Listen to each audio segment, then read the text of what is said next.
మీ అందరికీ వందనాలండి. తన మహాకృపను బట్టి మళ్ళీ మనము ఈ నెలలో ఈ లైఫ్ స్కూల్లో మన బ్రతుకులకి అవసరమవుతున్న దేవుని మహోన్నతమైన సంగతులు తెలుసుకుంటున్నాం.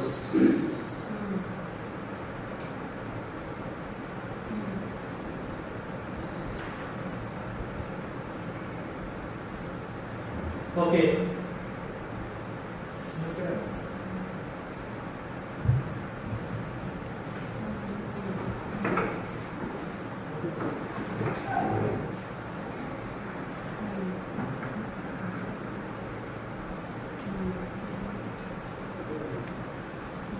సమయంలో మనము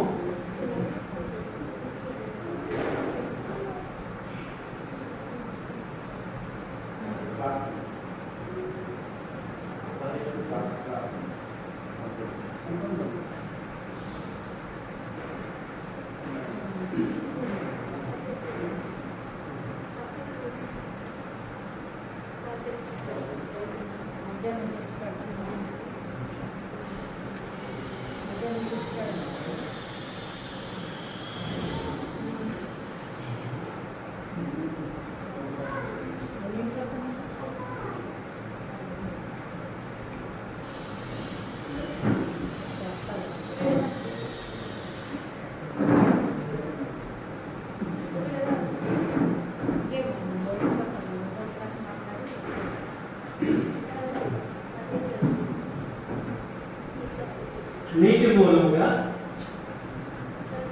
ఆత్మ మూలముగా జన్మించుట ఎట్లు అంటే డౌట్ రావచ్చు. ఇది బేసిక్ టాపిక్ కదండి, బైబిల్ క్లాసులో ఇది అవసరమా?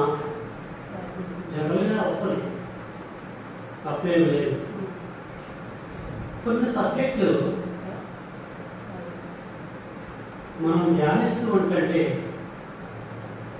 కొన్ని విషయాలు కొత్తగా మనకు అర్థమవుతాయి. ఒక్కోసారి పాతయే ఎప్పుడు వినకపోవడాన్ని బట్టి అలాగా మనకు అనిపిస్తుంది. కనుక సబ్జెక్ట్ అనేది రిపీట్ చేయడాన్ని బట్టి అద్భుతమైనటువంటి సంగతులు గ్రంథంలో నుంచి గ్రహించేటువంటి అవకాశము మెండుగా ఉంటాయి. కాబట్టి బిగినింగ్ నుండి ఎండింగ్ వరకు జాగ్రత్తగా మీరు విని గ్రహిస్తే కాన్సెప్ట్ అర్థమవుతుంది. మీకు తెలియజేస్తున్నాను. సబ్జెక్టుకు సంబంధించిన లేఖన భాగం మనం చూస్తున్నాం. యోహాను గారు రాసిన సువార్తలోకి వెళ్దాం. బైబిల్ ఉన్న ప్రతి ఒక్కరు తెలియజేస్తున్నప్పుడు జాగ్రత్తగా మీరు వినాలని కోరుతున్నాను. యోహాను సువార్త 3వ అధ్యాయము 5వ వచనం మనం చూస్తున్నాం.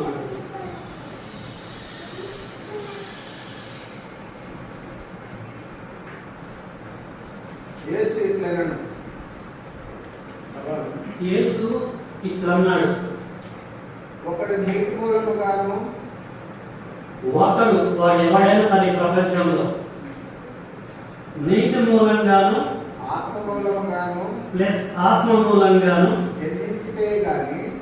జన్మించితేనే గాని దేవుని రాజ్యములో ప్రవేశింపలేదని నీతో అంటే 100కి 100% చెప్తున్నాను. దాని అర్థం అంటే 80%, 60%, 50% కాదు. మొదటి శతాబ్దంలో ఎవరికి తెలియజేస్తున్నారు ఈ మాటలు అంటే గ్రంథాన్ని ఓపెన్ చేసి మనం చదువుతున్నప్పుడు చదవబడుతున్న లేఖన భాగం ఆ సందర్భం ఎప్పటిది ఎవరితో తెలియజేస్తున్నారు ఆ కాలానికి సంబంధించిన సంగతులు మనకి తెలియకపోతే కాన్సెప్ట్ అర్థం కాదు.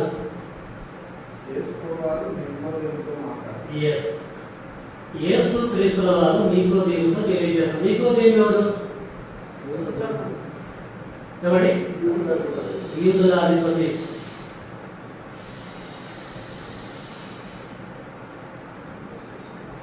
అంటే దేవుడు రాజ్యంలోకి ఒక వ్యక్తి ఎంటర్ కావాలంటే కొన్ని అర్హతలు ఉన్నాయని అంటున్నాను. ఏం చేయాలట? ఫస్ట్ నీటి మూలంగా ప్లస్ ఆత్మ మూలంగా జన్మించాలి. అప్పుడు దేవుడు రాజ్యం యొక్క డోర్స్ అనేది ఓపెన్ అయ్యాడు. ఇలా జన్మించకపోతే అక్కడ డోర్స్ ఓపెన్ కావాలి కన్ఫర్మ్ అవుతుంది కదా.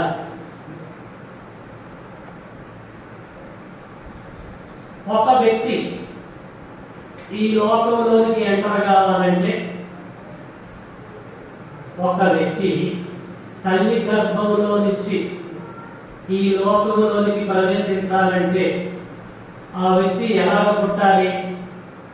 ఎలాగ పుడుతున్నాము? ఎలాగ పుట్టామండి?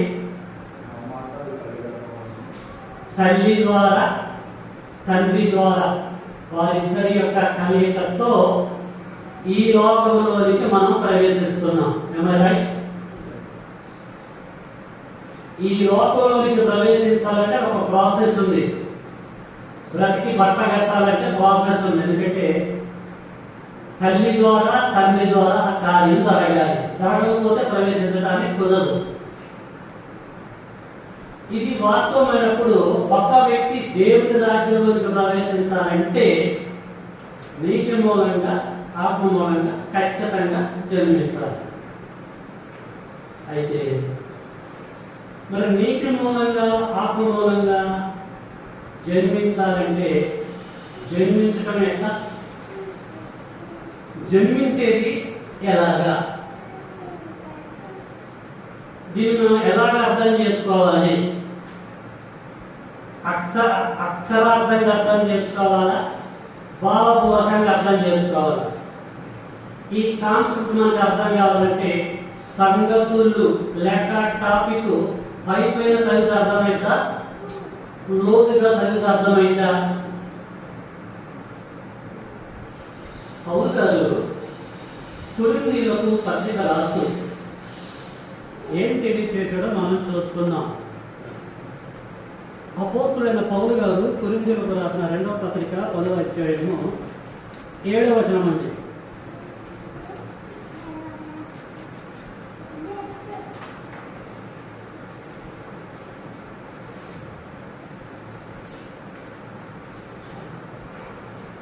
ఏం చెప్పాడండి?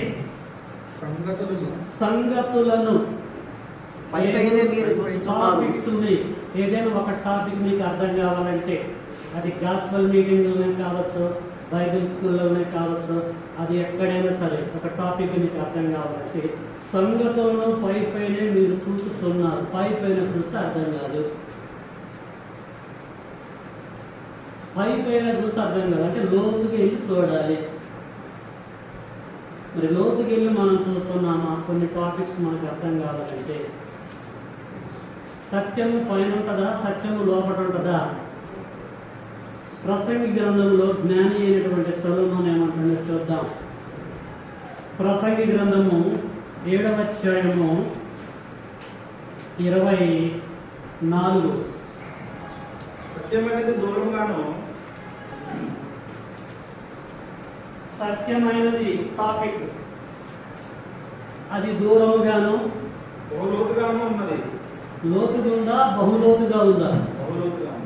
సత్యమైనది దూరముగాను బహులోతుగాను ఉన్నది. దాన్ని పరిశీలన చేయగలను వాడెవడు? అసలు ఎవరు బైబిల్ స్కూల్లోనే కానీ, గాస్పల్ మీటింగ్లోనే కానీ, ఎక్సర్సైజ్ మీటింగ్లోనే కానీ, ఎక్కడైనా సరే ఎంత చక్కగా ఉంటాడు చూడండి. సత్యమైనది దూరముగాను బహులోతుగాను ఉన్నది, దాని పరిశీలన చెయ్యగలవాడెవు. ఎవడుకున్నాయా గట్స్? గట్స్ ఉన్నోడు బోధిస్తేనేమో కామెంట్లు, వాడు చెబుతుంటేనే వాళ్ళ గురించి గుసగుసలు. పిల్లరా, సంగతులు పైపైన మనం చూస్తే అర్థం కాదు. నువ్వు బైబిల్ పట్టుకొని దేవుడి సన్నిధి కొట్టి అర్థం కాదు. పట్టుకున్న దాంట్లో నీకు ఎంత పట్టుంది అది ఆలోచించు. 100 సార్లు చదివినా 1000 సార్లు చదివినా ఇది కాదు కథలు. పట్టుకున్న దాంట్లో మీకు ఎంత పట్టుంది ఒక టాపిక్కి సంబంధించి నీకు పట్టుందంటే సంగతిని లోతుగా స్టడీ చేస్తున్నావా పైపైన చదువుతున్నావా? ఇదే కృపగలిగిన తండ్రి మనల్ని అడిగేది. ఇప్పుడు సంగతులని పైపైన కాకుండా లోతుగా మనం చూద్దాం, లోతుగా పరిశీలన చేద్దాం. యెషయా గ్రంథంలో అంటాడు, యెహోవా గ్రంథమును పరిశీలనతో చదువుకునుడి. అది ఏ టాపిక్ అయినా సరే మీకు అర్థమవుతుంది. అర్థం కావాలంటే యెహోవా గ్రంథము యెహోవాది, యెషయాది కాదు, ఇర్మీయాది కాదు, యెహెజ్కేలుది కాదు, ఎవరిది కాదు. గ్రంథము అది యెహోవాది. కాబట్టి పరిశీలనతో చదువుకోవాలి.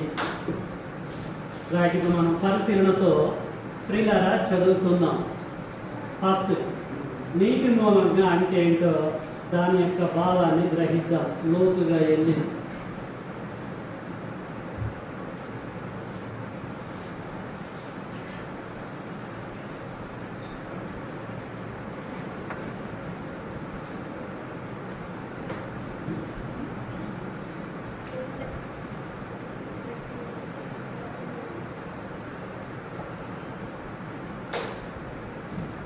ఫస్ట్ వన్, యేసు మాటల్లో ఉన్న భావం. నీటి మూలంగా అంటే ఏంటి? నీటి మూలంగా జన్మిస్తేనే దేవుడు రాజ్యంలోకి ప్రవేశిస్తున్నట్టుగా నీరంటే అర్థమేంటిది? ఇది అర్థము నికోదేము అని చెప్పాడా? చెప్పదు. ఎలా జరుగుతుంది? ఎలా మనం దాన్ని గ్రహించేది? మీరు ఆలోచించండి. లోతుగా వెళ్ళి పరిశీలిస్తేనే తెలుస్తుంది. ఇప్పుడు అక్షరార్థంగా అర్థం చేసుకున్నామా, భావపూర్వకంగా అర్థం చేసుకున్నామా? ఆ బిక్కుని అక్షరార్థంగా అర్థం చేసుకుంటే దెబ్బ అయిపోతుంది. ఎందుకంటే అక్షరము చంపేస్తుంది. ఆత్మ మనకు జీవం కావాలా, మరణం కావాలా? జీవం కావాలి. జీవం కావాలంటే ఆత్మానుసారంగా ఆలోచించాలి, అక్షరానుసారంగా కాదు. అక్షరము మనిషిని చంపిద్ది, ఆత్మనిర్ధారణ జీవానికి అదే. ఇప్పుడు మనము భావపూర్వకంగా అర్థం చేసుకుందాము. నీటి మూలంగా అంటే అర్థం ఏంటో. నీటికి బైబిల్ చెప్పిన నిర్వచనం ఏంటి? ఏమండి? యేసు నదిలో ఉన్న ఆ నీటికి అర్థం ఏంటి? ఇందుని గురించి లేఖనం ఏమంటుంది? నీరు అంటే నీటికి ఉన్న గుణం ఏంటి? ఈ నీరు గ్రంథములో దేనితో పోల్చబడ్డది? ఈ నీరు గ్రంథములో దేనితో పోల్చబడ్డది? ఆయా సందర్భాలలో సత్యాన్వేషకులుగా దీన్ని పరిశీలించాలి. మొదటి శతాబ్దంలో అపోస్తులైన పౌలు గారు ఎఫెసీ పట్టణంలో ఉన్న క్రీస్తు సంఘమునకు జస్ట్ వినిపించాడు. అదేవిధంగా మనం చూస్తున్నాం. ఎఫెసీ పత్రిక 5వ అధ్యాయంలోకి వెళ్దామండి.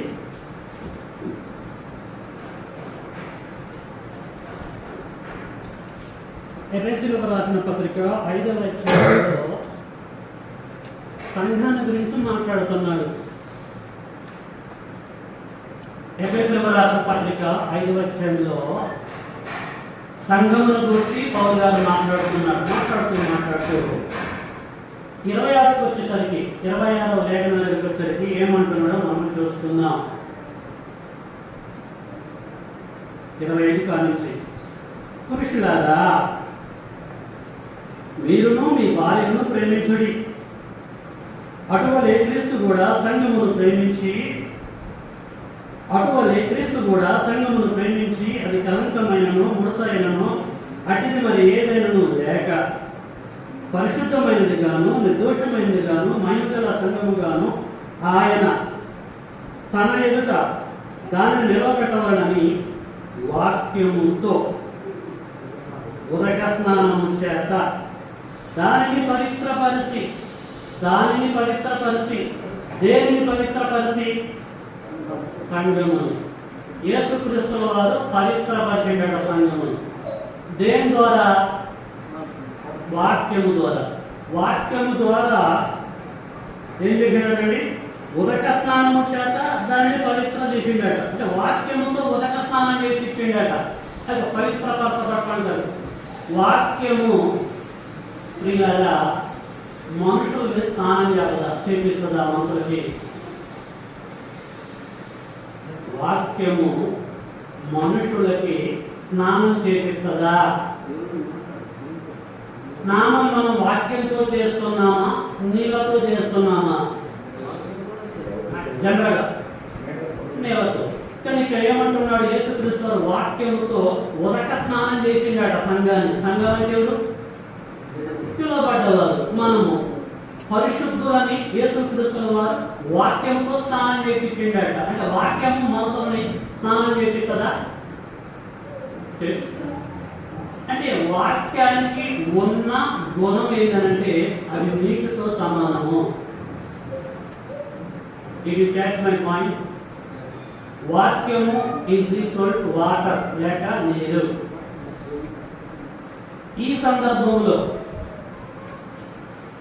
వాక్యమన్నా నీరన్నా ఒక్కటే. వాక్యము ద్వారా సంఘంగా పిలువబడుతున్న మనల్ని స్నానం చేయించాడు. ఇంకా మనం ముడతగా ఉన్నాం, ఒకప్పుడు పాపులుగా ఉన్నాం, దుష్టులుగా ఉన్నాం, దుర్మార్గులుగా ఉన్నాం, అంధకార సంబంధమైన చీకటి రాజ్యముల్లో. అక్కడి నుంచి ఇక్కడ తీసుకురావడానికి కొరకు యేసుక్రీస్తు వారు వాక్యంతో స్నానం చేపించి తీసుకొచ్చాడు. వాక్యం మనకి నీరు పోసింది, శుభ్రం చేసింది. వాక్యానికి ఉన్న గుణం ఏంటంటే శుభ్రం చేసే గుణము. వాక్యము ఈక్వల్ నీరు. దీనిని గురించి మొదటి శతాబ్దంలో యాకోబు గారు ఏమన్నారో చూద్దాం. అక్కడ రాయడానికి రాసుకున్నాండి, టైం వేస్ట్ అవుతుందన్న ఉద్దేశంతో నేను అక్కడ రాయలేదు. యాకోబు గారు రాసిన పద్ధతిలోకి వెళ్దాం.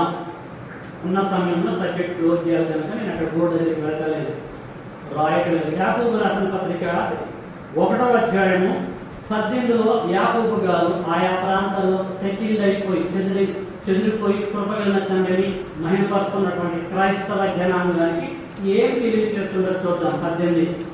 ఆయన తాను సృష్టించిన వాటిలో మనము ప్రథమ ఫలముగా ఉండునట్టు సత్య సత్యవాక్యము వలన మనలను క్రైస్తవులను తన సంకల్పం ప్రకారంగా సత్యవాక్యము వలన అంటే నీతి వలన మనల్ని ఏం చేసిందంటే కన్నాడు. అంటే వాక్యము మనుషులని పుట్టించగలదు, వాక్యము మనుషులని కనగలదు అన్నట్టుగా, వాక్యానికి ఆ గొప్పతనం ఉంది అన్నట్టుగా, వాక్యము మనుషులని ఉదక స్నానం చేయగలగదు అన్నట్టుగా తేట తెల్లని మాటలే. యేసు నదిలో ఉన్న నీతికి అర్థమేంటో మనం ఆలోచిస్తున్నాం. నీరు అంటే వాక్యం అన్నట్టుగా ఒక్కొక్క లేఖనాన్ని పరిశీలన చేసుకుంటూ ముందుకు వెళ్తున్నాం. సత్య వాక్యం వలన, వాక్యం అంటే నీరు, నీటి వలన పుట్టే అవకాశాలు 100కి 200% ఉన్నాయని మనం గ్రహించాలి. నీటి మూలంగా జన్మించడం అంటే వాక్యం మూలంగా జన్మించడం అర్థం చెప్పడం వరకు నేను ప్రయాసపడుతున్నా గ్రంథంలో రాయబడిన దానిని బట్టి. దీనిని గురించి లేదు, దీనికి సపోర్టెడ్ గా పేతురు గారు ఏమన్నాడో చూద్దాం. పేతురు రాసిన మొదటి పత్రిక 1వ అధ్యాయము 22.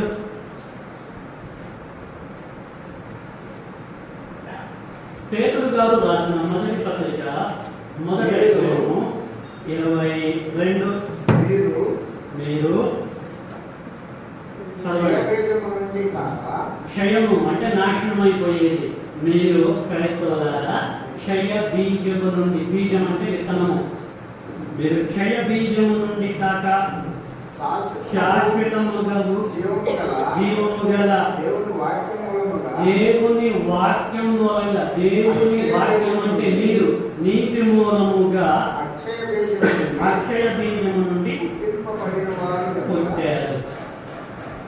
మీరు ఎలాగ పుట్టారు తెలుసా? మనం ఎలాగ పుట్టారు తెలుసా? ఎలా పుట్టాము? వాక్యము వలన, బీజము వలన, నీటి వలన మనం పుట్టాము. మనమందరం అలాగే పుట్టాం కదండి. యేసు మధ్యలో ఉన్న దయచేసి భావాన్ని గ్రహించండి. యేసు మాటలలో ఉన్నటువంటి ఆ భావం అది అక్షరార్థంగా అర్థం చేసుకోకండి. భావం దెబ్బతిరిపోయింది. మొదటి శతాబ్దం నుంచి ఇప్పటి వరకు బైబిల్ చదువుతున్నారు కానీ చదవబడ్డ దాన్ని మాత్రం గ్రహించలేని హీన స్థితిలో ఉన్నారని చెప్పేసి నేను తెలియజేస్తున్నాను. కాబట్టి పిల్లరా, నీటి మూలంగా అంటే వాక్యం మూలంగా, నీటి మూలంగా నిర్మించడం అన్నా వాక్యం మూలంగా నిర్మించడం అన్నా గోతాయితే ఒక్కటే.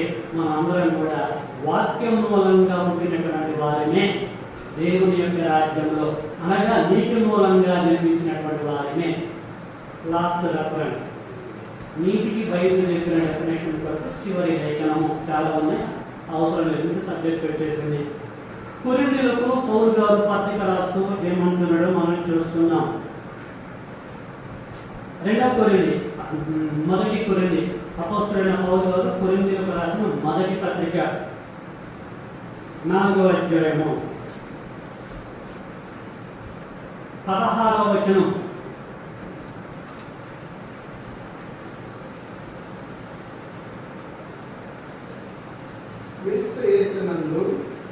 క్రీస్తు యేసునందు సువార్త ద్వారా అపోస్తలుడైనటువంటి పౌలైన నేను ఎలా చేశాను? మిమ్మల్ని కన్నాను అని అంటున్నాడు. క్రీస్తు యేసునందు సువార్త ద్వారా నేను మిమ్మును కానీ ఇది చాలండి. ఎలాగనగా కొరింథీలో ఉన్న సంఘమును సువార్త ద్వారా కన్నాడట. ఏంటి? నీటి ద్వారా కదా పుట్టేది, వాక్యం ద్వారా కదా పుట్టేది. సువార్త ద్వారా కలగజేశారు, పుట్టారు. మీరే చెప్పండి, నేను డౌట్ రాదు. సువార్తకి బైబిల్ చెప్పిన డెఫినేషన్ ఏంటి? సువార్తకి బైబిల్ చెప్పిన నిర్వచనం ఏంటిది? యేసు యొక్క మరణము, సమాధి, పునరుద్ధానం. దీని అర్థం సువార్త. సువార్త ద్వారా మిమ్మల్ని నేను కన్నాను, మీరు సువార్తకి పుట్టారు అని అంటున్నాడు. సువార్త పౌలు గారు బోధించడాన్ని బట్టి సువార్త తెలియదు. సువార్త అంటే మాటలు. ఆ సువార్తను ప్రకటిస్తానంటే వారు వినేది దేవుని యొక్క మాటలు, అంతే కదండి. మాటలు లేక వాక్యం ఇట్స్ ఈక్వల్ టు వాటరు. వాక్యము ద్వారా మిమ్మల్ని నేను కన్నాను, నీటి మూలంగా మీరు పుట్టారు నా ద్వారా చెప్పేసి కన్ఫర్మ్ చేసుకున్నాడు. కాబట్టి ప్రియులారా, దేవుని యొక్క మాట వలన క్రీస్తు సంఘము ఆవిర్భవించబడ్డది. దేవుని యొక్క మాటలు ఈక్వల్ వాటర్. వాటర్ వలన క్రీస్తు సంఘము ఎస్టాబ్లిష్మెంట్ అయింది. వాటర్కి లేక వాక్యానికి అంత పవర్ ఉందని చెప్పేసి మనం అర్థం చేసుకోవాలి గ్రంథాన్ని బట్టి. అందుకొరకే ఎబ్రీ గ్రంథకర్త గారు, రచయిత 11వ అధ్యాయము 3లో ఒక అద్భుతమైన సీక్రెట్ ఓపెన్ చేస్తున్నాడు. చూడండి, హెబ్రీ పత్రిక 11వ అధ్యాయము 3. హెబ్రీ పత్రిక 11వ అధ్యాయము 3. ప్రపంచములో దేవుని వాక్యము వలన నిర్మాణమైనవి పుట్టినది చాలు. అదండి, ప్రపంచములో దేవుని వాక్యము వలన పుట్టినవి నిర్మాణమైనవి కూడా ఒకటే. అంటే వాక్యానికి అంత పవర్ ఉందా? పవర్. వాక్యము ఏదైనా చేయగలదు, శక్తి కలిగినది. మనుషుల్ని పుట్టించగలదు, మనుషుల్ని నాశనం చేయగలదు, మనుషుల్ని కాపాడగలదు, ఏదైనా చేయగలదు వాక్యం. వాక్యం ఈక్వల్ టు వాటర్. కాబట్టి పరిశీలించినటువంటి లేఖనములను బట్టి మనకి ఏమి తేటతెల్లమైంది? నీతి మూలంగా అంటే ఏం గ్రహించామండి శేషము? నీతి మూలంగా అంటే వాక్యము అని అర్థమైపోయింది. అంటే గ్రంథములో చెప్పబడ్డ దానికి గ్రంథములో నుంచి మనము సమాధానం పొందాము. కాబట్టి యేసు మధ్యలో ఉన్న భావం ఏంటి? నీతి మూలంగా జన్మించాలంటే దాని అర్థం ఏంటి? వాక్యము మూలంగా జన్మించాలని కన్ఫర్మ్ అయింది. వాక్యము మూలంగా జన్మించాలని చెప్పేసి కన్ఫర్మ్ అయింది. ఇప్పుడు మళ్ళీ యోహాను సువార్తలో చూద్దాం. 3వ అధ్యాయము 5వ వచనం. యేసు ఇట్లనెను, ఒకడు నీతి మూలంగాను ఆత్మ మూలంగాను జన్మించితేనే గాని దేవుడి రాజ్యములో ప్రవేశింపలేడని నీతో నిశ్చయముగా చెప్పుతున్నాను. నీతి మూలంగా అంటే భావాన్ని గ్రహించాము. వాక్యం మూలంగా ఒక వ్యక్తి దేవుడి రాజ్యంలోనికి ప్రవేశించాలంటే ఖచ్చితంగా వాడు వాక్యాన్ని బట్టి, వాక్యం మూలంగానే, వాక్యాన్ని వేరు చేసుకుంటేనే వాడు దేవుడి రాజ్యంలోకి రావడానికి దేవుడి రాజ్యం యొక్క డోర్స్ ఓపెన్ అవుతాయి. ఒక వ్యక్తి ఈ లోకంలోనికి ప్రవేశించాలంటే ఖచ్చితంగా తల్లి మూలంగా, తండ్రి మూలంగా రావాల్సిందే. ఇది తండ్రి క్రమం. అఫ్కోర్స్ ఇప్పుడు ఉన్నటువంటి టెక్నాలజీ ప్రకారంగా పుడుతున్నారు, అది దాని గురించి నేను మాట్లాడలేదు. ఒక పద్ధతి అనేది ఉంది. ఎక్కడికైనా ఒక వ్యక్తి ఎంటర్ కావాలంటే ఒక ప్రాసెస్ ఉంది. ఇందులోకి ఎంటర్ కావాలంటే, ఈ స్కూల్లోకి ఎంటర్ కావాలంటే మరి ప్రసాద్ గారి యొక్క పర్మిషన్ ఉండాలి, వారి ఇన్విటేషన్ ఉండాలి. ఇన్విటేషన్ లేకుండా, ఒక క్రమం లేకుండా ఏ వ్యక్తి ఎక్కడికి ఎంటర్ కాడు. రైట్, నెంబర్ 1 కన్ఫర్మ్ అయింది. ఊహలు లేకుండా వాక్యాన్ని బేస్ చేసుకుని ముందుకెళ్ళారు. నెంబర్ 2 ఏమన్నాడండి? ఆత్మ మూలంగా జన్మించాలన్నాడు.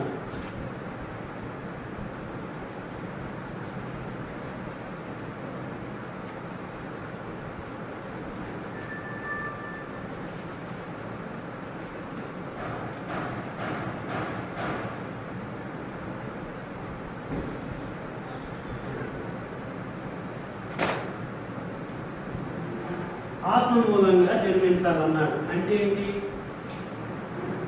లక్షల సార్లు చదువుకున్నాం కదా గ్రంథాన్ని చేపట్టినది మొదలుకొని ఇప్పటివరకు.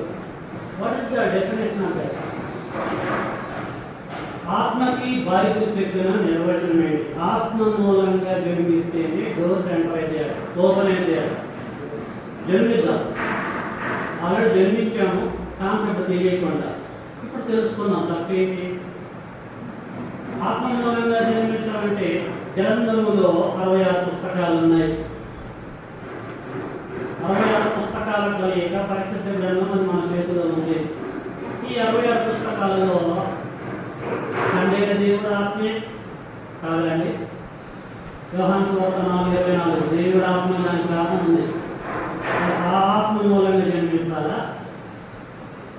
దయ్యాలు కూడా ఆత్మలే.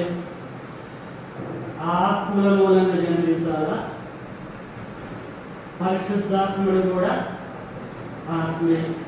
ఆ ఆత్మ మూలంగా జన్మించాలా? ఎలా? ఆత్మల గురించి గ్రంథంలో చాలా చెప్పబడ్డాయి. ఆత్మ మూలంగా జన్మించాలని జస్ట్ ఒక పాయింట్ విసిరేశాడు యేసుక్రీస్తు వారు నికోదేము ముందు. ఆత్మ అంటే ఇగో ఇది అని చెప్పేది అన్నాడా? మరి తెలిసేది ఎలాగా? మళ్ళీ మనం ఏం చేయాలి? సంగతులని లోను కాకుండా పైపైన మనం చూస్తున్నాం కనుక అర్థం కావాలి.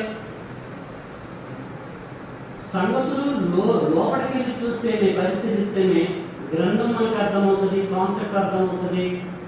యెహోవా గ్రంథమును పరిశీలనతో చదువుకుని మీరు ఎలా చదువుతున్నారు? అక్షరార్థంగా చదువుతున్నారా?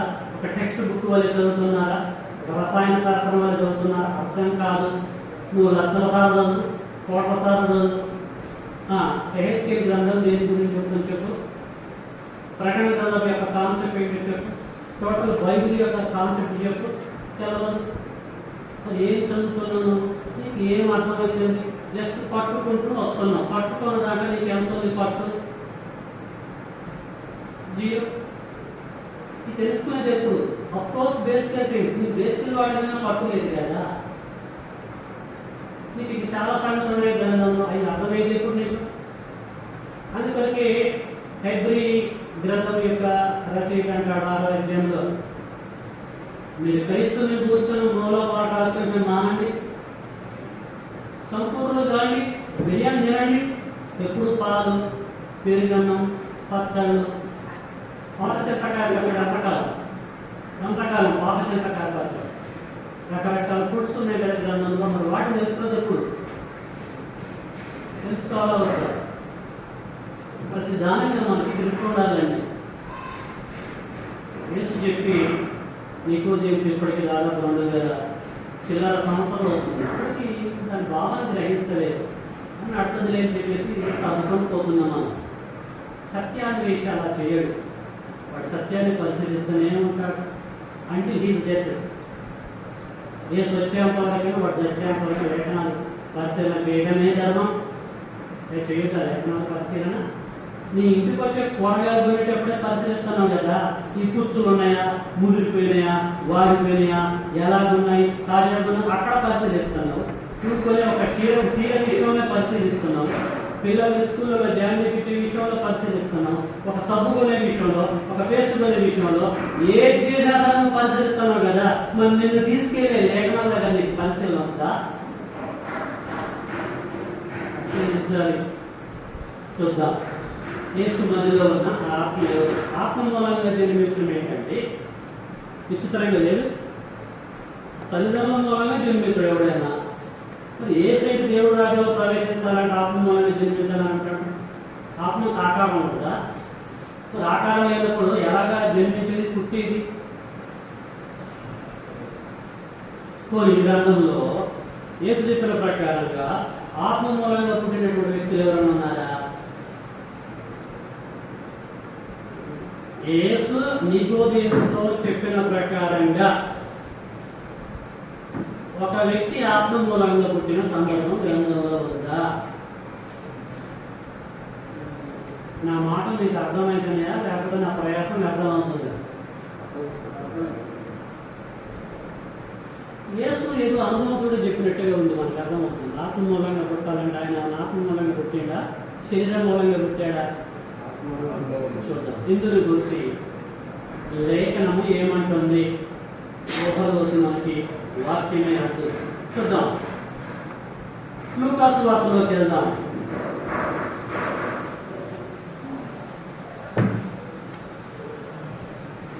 లూకాసు వార్త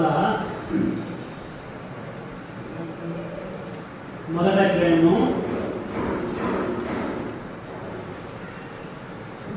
30 రెఫరెన్స్ చెప్పడానికి ముందు సందర్భం చెప్తా. యేసు వారు పుట్టబోతున్నాడు, మరియ గర్భం కూడా. ఈ ఇన్ఫర్మేషన్ తండ్రి దేవుడు మరియకి ఎవరు ద్వారా తెలియజేస్తాడు? దేవదూత. దేవదూత పేరేంటి? గాబ్రియేలు దేవదూత మరియ దగ్గరికి వచ్చి ఈ గుడ్ న్యూస్ ఎలాగా తెలియజేస్తుందో గ్రంథాన్ని బట్టి మనం ఆలోచిద్దాం. 34, 35.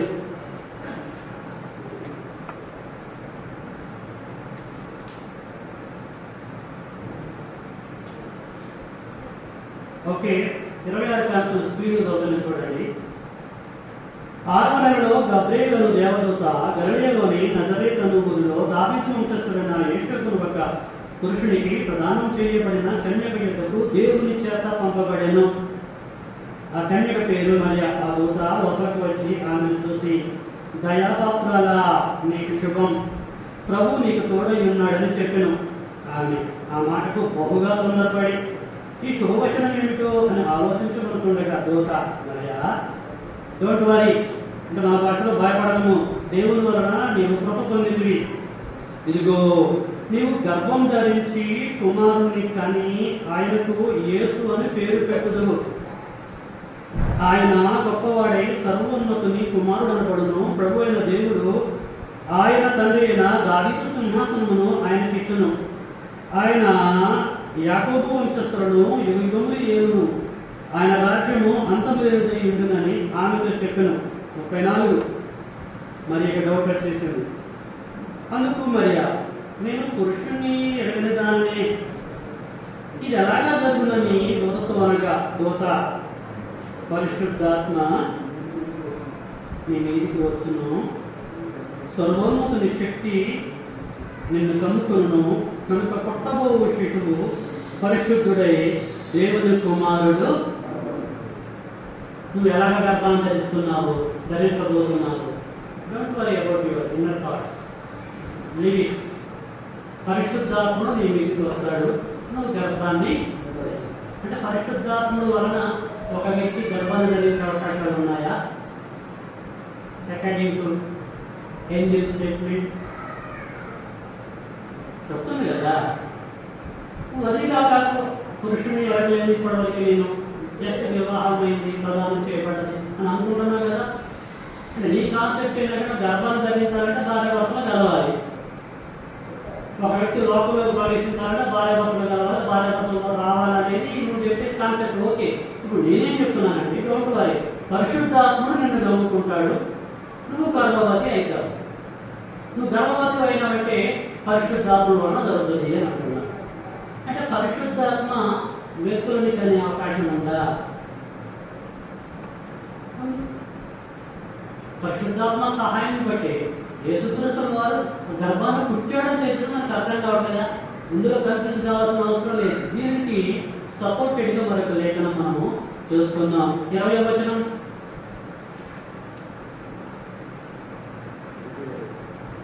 క్షమించండి, మత్తయి సువార్త 1వ అధ్యాయము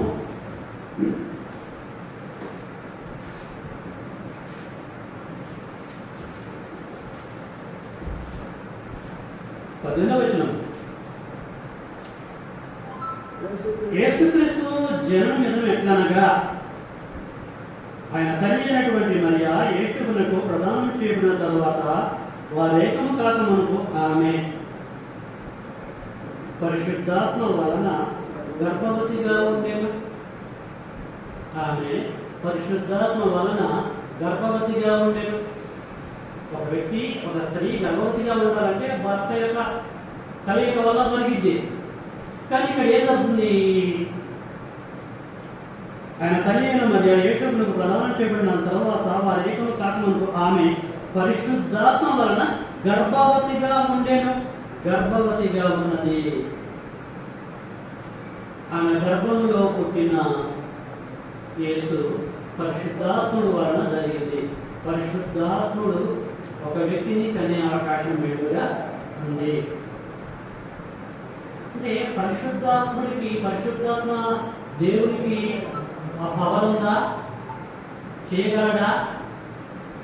ఇంతకుముందు ఎవరు కర్ణాకసాలు చెప్పారు పరిశుద్ధాత్మ గురించి. పరిశుద్ధాత్ముడు ఎన్ని కార్యం చేయగలడండి? ఎన్నైనా చేయగలడు. ఆయన లీడ్ చేయగలడు, ఆందోళనగా ఉండడు, సంచలనగా ఉండగలడు. పరిశుద్ధాత్ముడు ఏదైనా చేయగలడు. తండ్రి అప్పచెప్పినటువంటి ప్రతి ఒక్క పనిని ప్రియులారా ఆయన చేయగలడు. మీకు అర్థమవుతుందా? కాబట్టి మరియా గర్భంలో మరి పుట్టిన యేసు పరిశుద్ధాత్ముడు వలన, పరిశుద్ధాత్ముడితో ఆ కార్యం జరుగుతుందని చెప్పేసి మనం అర్థం చేసుకోవాలి. లేఖనములను బట్టి పరిశుద్ధాత్ముడు వలన కూడా పుట్టే అవకాశాలు ఉన్నాయి. అలాగ పుట్టాడు కనుక, అమ్మ ఉంది కనుక యేసుక్రీస్తుల వారు నికోదేవునికి వచ్చి దగ్గరికి వచ్చేసి ఏం చెప్పాడండి? ఒకడు నీటి మూలంగాను ఆత్మ మూలంగాను జన్మించాలి అని అన్నాడు. ఆత్మ మూలంగా జన్మించే ప్రాసెస్ లేనప్పుడు ఎందుకు సజెషన్ ఇస్తాడు? మనం ఆలోచిద్దాం. ఆత్మ మూలం కూడా పుట్టే అవకాశాలు లేదా మెండుగా గ్రంథంలో ఉన్నాయి. ఆత్మకార్యాలు జరుగుతాయి ఆత్మ సంబంధంగా. యేసుక్రీస్తుల వలన అంటే వాక్యం వలన అనగా నీటి వలన పుట్టే ఛాన్స్ ఉన్నప్పుడు ఆత్మ వల్ల ఉండదని ఖచ్చితంగా ఉంటుంది. ఆత్మ కార్యాలు జరిగేది. అందుకొరకే సమరయ స్త్రీతో యేసుక్రీస్తు వారు ఏమన్నాడండి? ఏం చెప్పాడు? కన్యన దేవుని ఆరాధించాలంటే ఎవరెవరిని బేస్ చేసుకోవాలండి? యోహాను సువార్తలోకి వెళ్దాం. 4వ అధ్యాయం, యోహాను సువార్త 4వ అధ్యాయము 24. దేవుడు ఆత్మ కనుక ఆయనను ఆరాధించువారు, దేవుడు ఆత్మ కనుక ఆత్మగా ఉన్నటువంటి దేవుణ్ణి ఎవరైనా ఒకవేళ ఆరాధించాలనుకుంటే సండే వర్షిప్లనే కానీ సండే వర్షిప్లనే ఆరాధన, డినామినేషన్ శుక్రవారం రోజున ఆరాధన అంటాడు, బుధవారం రోజున ఆరాధన అంటాడు. అది కరెక్ట్గా సండే వర్షిప్ ఆరాధన. పెళ్లిలో కూడా ఆరాధన. ఆ? పెళ్లిలో కూడా ఆరాధన. అది తప్పదు. ఇక్కడ యేసు అంటున్నాడు దేవుడు ఆత్మ కనుక ఆత్మగా ఉన్నటువంటి దేవుణ్ణి ఎవరైనా ఆరాధించాలనుకుంటే ఒకటి ఆత్మతోను. ఏ ఆత్మతోను? మళ్ళా దేవుడైన ఆత్మతోడైనా? పరిశుద్ధాత్మతోను. అది కాన్సెప్ట్. ఆత్మతోను ప్లస్ సత్యముతోను అన్నాడు. సత్యం అంటే అర్థం ఏంటి? పరిశుద్ధాత్మ సహాయంతో, వాక్య సహాయంతో ఈ రెండింటిని బేస్ చేసుకొని తండ్రి అయిన దేవుణ్ణి ఆరాధించాలన్నది యేసు నదిలో ఉన్న భావం. దాన్ని సమరయ స్త్రీ హృదయంలో ఇంజెక్ట్ చేస్తున్నాడు. పరిశుద్ధాత్ముడు కార్యాలు గ్రంథంలో ఉన్నాయి. తండ్రిని ఆరాధించాలన్న ఆయన సహాయం ఉంది.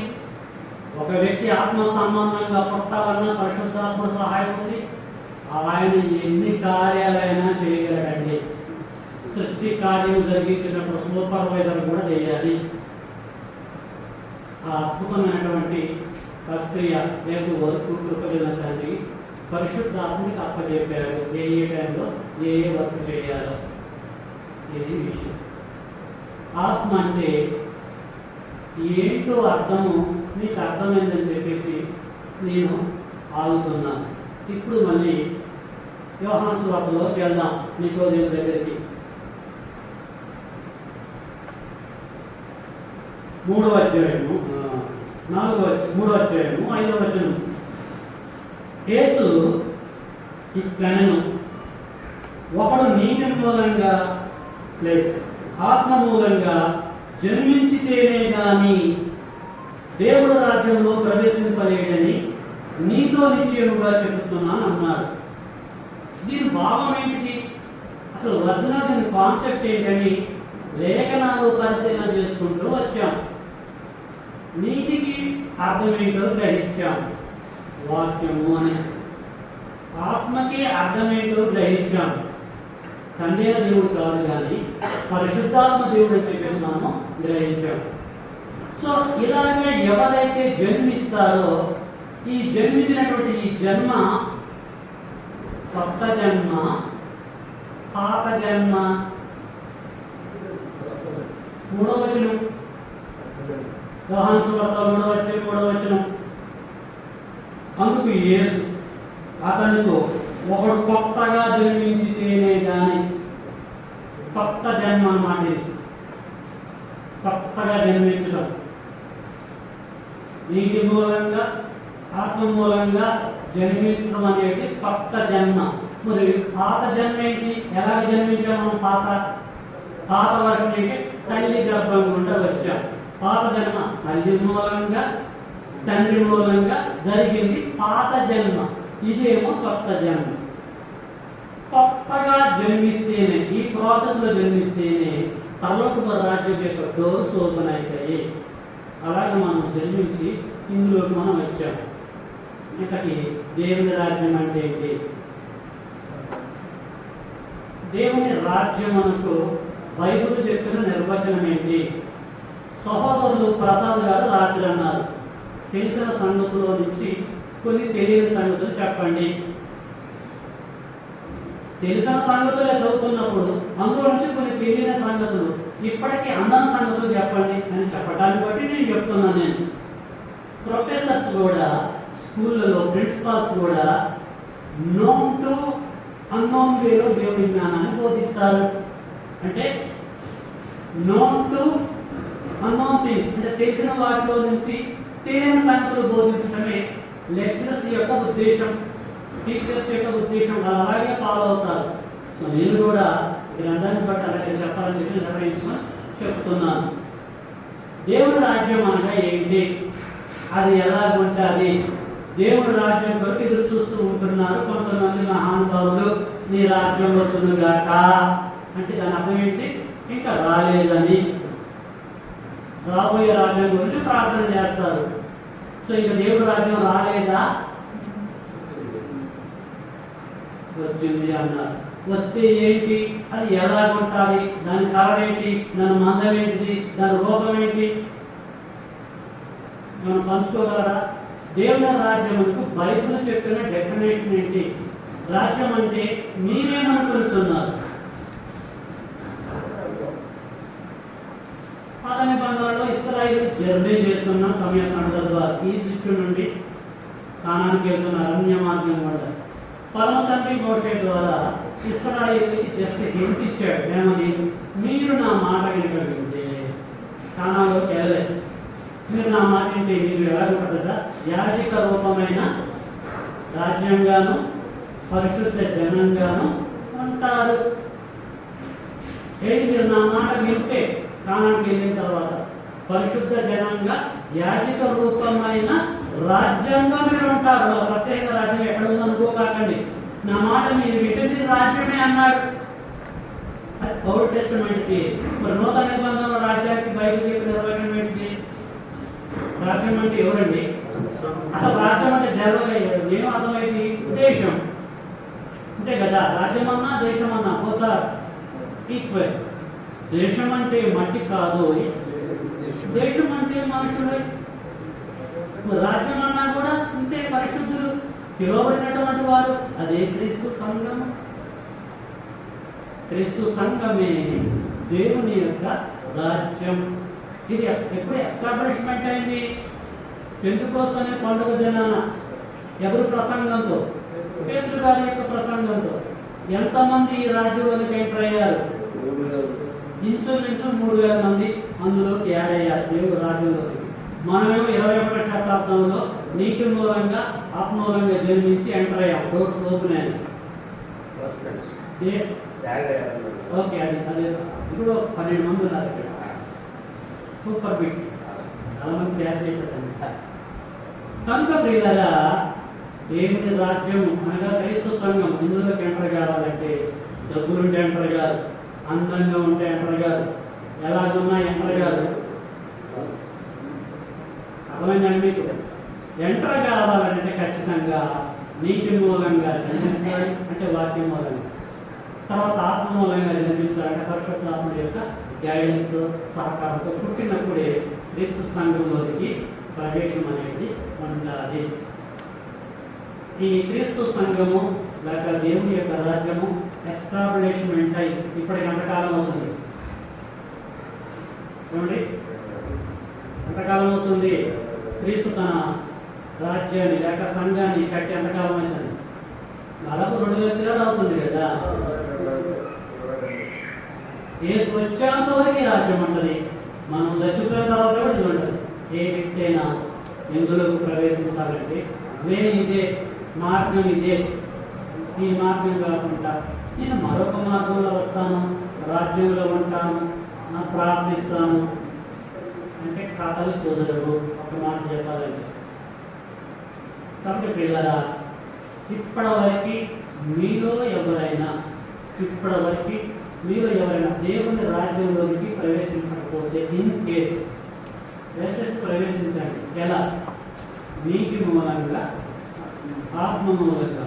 యేసు 1వ శతాబ్దంలో నికోదేముకి తెలియజేసిన ప్రకారం మీరు ప్రవేశించి దేవుడు అనుగ్రహించి మేలుకి నిరంతరం కూడా పాత్రలు కావాలని కోరుకుంటూ ముగిస్తున్నాను. నేను బోధించే ప్రతి బోధ ఇది ఆల్రెడీ అది లైవ్లో ఉంది, ప్రపంచానికి మొత్తం వెళ్తుంది. యూట్యూబ్లో కూడా దాన్ని అప్లోడ్ చేస్తున్నాను. నా ఛానల్ మీరు విజిట్ చేయాలంటే జాన్సన్ COC స్పేస్ టీవీ అని క్లిక్ చేస్తే దాదాపు 400 సబ్జెక్టులు ఉన్నాయి. నా యూట్యూబ్ ఛానల్ ఇది కూడా ఇప్పుడు యాడ్ అవుతుంది. కనుక మీరు ఆత్మీయంగా బలపడాలంటే మా ఛానల్ విజిట్ చేయండి, అక్కడ ప్రార్థన చేయండి. చక్కగా వాక్యం అందుకి మనందరూ అభినందిస్తూ ఇంతటితో నేను ఈ సబ్జెక్టు ముగిస్తున్నాను. అందరికీ